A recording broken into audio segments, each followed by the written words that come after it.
Hi guys, this is Sienna Racing here. I just wanted to give you a quick little top things to do to your 328i OBD2 or 323 IS OBD2. You can do some of these for the M3 OBD2 if you want, or just in the regular M3, but most of them are for those two cars.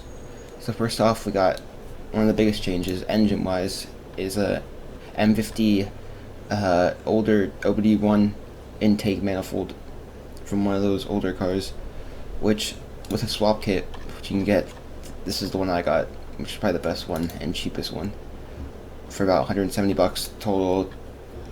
If you get it on like OfferUp or used eBay market, you find a good deal. You can get them for like 120, 130, so around $300 all in, and you get a nice 20 to 15 wheel horsepower gain in the top end. You do lose a little bit of torque, but our second add-on will fix that, which is RK Tunes Performance Tune OBD2 only. Sorry.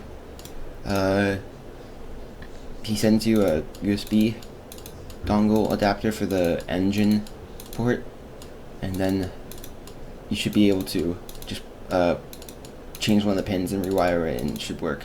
And this gives you another, as you can see, 8 to 20 wheel horsepower and 8 to 20 pound-feet of torque.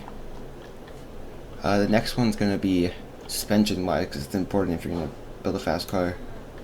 This one, we'll do this one first. This is a X brace or cross member from a convertible. Usually these came on convertible models, but they fit on any E36. And they used them on the LTWs, but those were a little bit nicer because it's not this kind of metal, so it's lighter. But this helps stiffen up the front of the chassis, and the whole chassis gets a little bit rigider. It really helps make this car feel solid and sturdy, especially with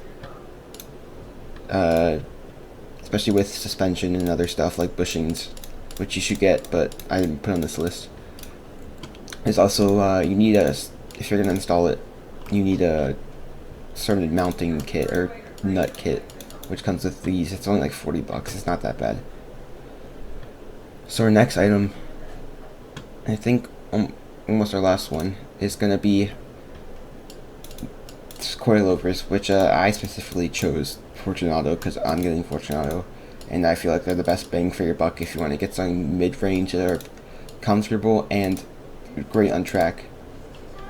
These ones are for the M3. It doesn't matter if you buy the M3 or the ones for the E36 regular non-M cars, because all that the difference is it comes with this right here, I think, which is the mounting for the end links. But if you have a regular non-M E36, it mounts the control arm, so you should be fine with that. It shouldn't matter, and it fits on both cars perfectly. This is the last item, and a definite item. This not the price though. I got mine for $350. This is an LSD from an E36. This is the 3.15. I just wanted reference. I have the 3.15 in my garage right now. It cost me about $350. And LSD is always a great option for tracking, for anything. For even if you want to drive in the snow, definitely you want an LSD, because almost all E36s non-M came with non-LSDs, open diff, which is not great. And most of the 328i's and the 323 IS's came with a 2.93, which a 3.15 or 3.23 is going to give your car a harder launch. It's going to make the gearing a little nicer, more fun to shift through the gears, and it's going to make your car peppier overall. So that's going to be it for today, but I'm going to be doing all these mods plus more to my car, so hope you stick around for that.